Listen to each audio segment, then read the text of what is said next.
죽음은 두려운 것인가? 생자필멸.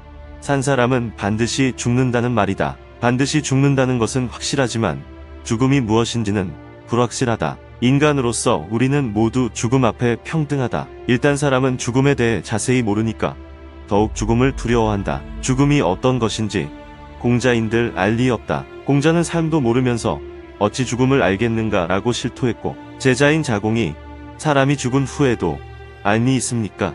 하고 물었을 때는 죽은 후에 저절로 알게 될 것이니 지금 급하지 않다고 대답을 회피했다. 죽음은 아무도 피할 수 없는 적이다. 죽음은 당신이 달아나는 겁쟁이건 대항하는 용사이건 당신을 붙잡고야 만다. 그리고 어떤 종류의 갑옷도 당신을 죽음으로부터 보호해주지 않는다. 이슬람의 경전인 코란에도 이렇게 적혀있다. 너희가 누구일지라도, 또 너희가 튼튼하게 지어진 탑 속에 있을지라도 죽음은 너희에게 닥칠 것이니라. 사람은 모두 오래오래 살고 싶어 한다. 수백 년이고 살고 싶은 대로 살아보아라. 그래도 영원한 죽음은 기다리고 있다. 맥베스의 유명한 독백대로 내일이 오고 또 내일이 오고 매일이 와서 하루하루를 한 발 한 발 걸으면 정해진 시간은 마지막 순간에 결국 당도한다. 어차피 언젠가는 닥치는 죽음인데 사람은 왜 죽음을 두려워할까? 피할 수 없는 것을 두려워한다는 것은 참으로 불쌍한 일이다.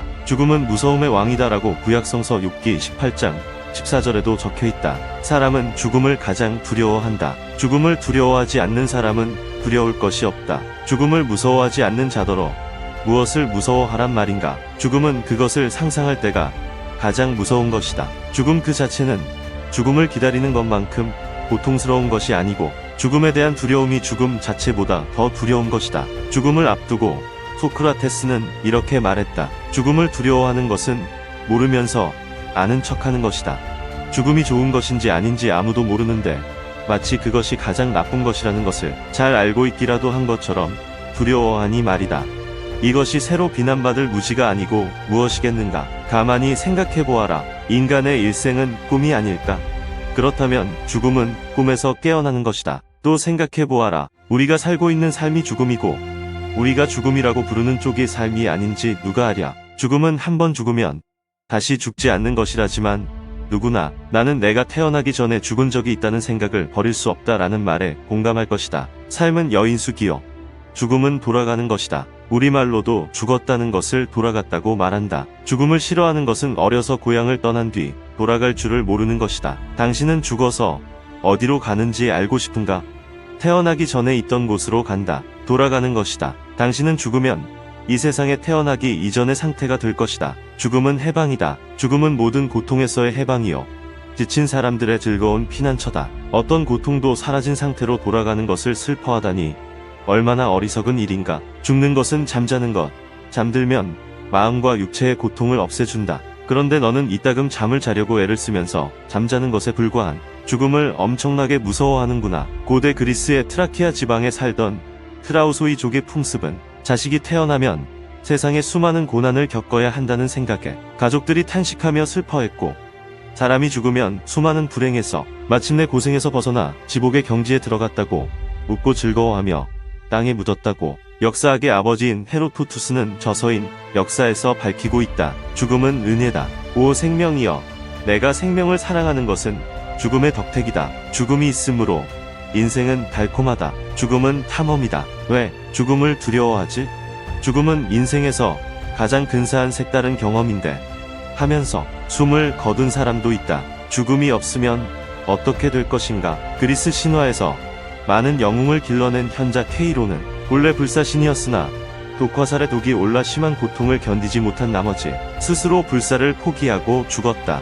영원한 생명은 얼마나 견디기 어려운 것인가. 그러니 우리는 언제든지 떠날 채비로 항상 신발을 신고 있어야 한다. 너희가 이 세상에 들어올 때처럼 이 세상으로부터 나가라고 프랑스의 사상가 몽테뉴는 말했다. 잊고 나면 자기를 낳아준 자연을 축복하고 자기를 길러준 나무에 감사하면서 떨어지는 올리브 열매처럼 가까이 인생을 하직하라고 마르쿠스 아우렐리우스도 명상록에서 밝히고 있다. 어찌하여 배불리 먹은 잔치의 손님처럼 인생을 떠나지 않는지도 더 천천히 떠나고 싶은가? 누군가가 내게 내가 내일이나 늦어도 모레는 죽으리라 고 단언한다면 너로서는 내일 죽으나 모레 죽으나 별로 다르지 않을 것이다. 그러니 너는 내가 내일 죽지 않고 1년 후, 2년 후, 혹은 10년 후에 죽는다고 다행한 일이라고 생각하지 말아라. 10년 만에 죽어도 역시 죽음이요. 100년 만에 죽어도 역시 죽음이다. 죽음의 경시는 삶의 경시가 아니다. 자기의 삶을 잘 사는 것이 곧 자기의 죽음을 잘 맞이하는 것이다. 잘 죽을 줄 모르는 사람은 잘못 살게 된다. 고대 로마의 사상가인 세네카도 죽음에 대해 이렇게 한마디 곁든다. 두려워 말라. 죽음은 무일 것이다. 죽은 뒤에는 아무것도 없고 그래서 죽음 자체도 아무것도 아니다 라고 몽테뉴도 죽음에 대해 이렇게 정의한다. 두려워 말라. 죽음은 당신과 무관한 것이다. 죽음은 너희가 살아있건 죽어있건 너희와 상관없는 일이다. 살아있다면 너희가 존재하고 있으니까, 죽었다면 너희가 이미 존재하지 않으니까 하고 말이다. 또 죽음은 우리에게 아무것도 아니다. 왜냐하면 우리가 있을 때는 죽음이 오지 않았고 죽음이 왔을 때는 우리가 살아있지 않으니까 말이다. 이 생명 덧없는 포말 두고 갈 세월이여 먼 내일이여 하고 시인은 죽음 뒤의 영혼에 대해 한숨 짓는다. 그러나 너희가 남겨두고 가는 시간은 너희가 태어나기 전의 시간과 마찬가지로 본래 너희 것이 아니다. 따라서 너희와 상관없는 것이다. 가장 훌륭하게 죽은 사람은 누구던가? 소크라테스는 이제 작별할 시간이다.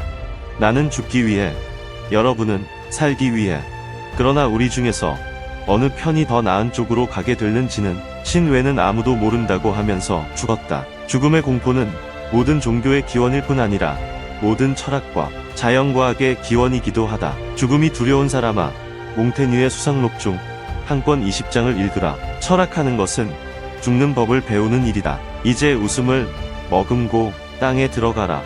그리고 아름답게 죽으라. 이렇게 죽음에 대해 언급한 것은 얼마 남지 않은 인생을 하루하루 소중히 보내는 나 자신을 경계하는 의미에서 고찰해 보았습니다. 현재의 삶에 무한한 고마움과 감사함을 느껴보시기 바라며 앞으로의 인생을 얼마나 멋지게 살아갈 것인지 생각해보는 시간을 가져보는 것도 의미 있는 일이지 않을까 생각됩니다. 톨스토이의 10계명 중에 하나인 메멘토 모리 즉 항상 죽음을 기억하라는 후세의 우리들에게 하루하루의 시간을 소중히 쓰라는 울림이 아닐까요? 카르페 디엠 지금 이 순간을 멋지고 충실히 살아라. 오늘은 여기서 이만 줄일까 합니다. 평온하고 행복한 하루를 보내시길 바랍니다. 감사합니다.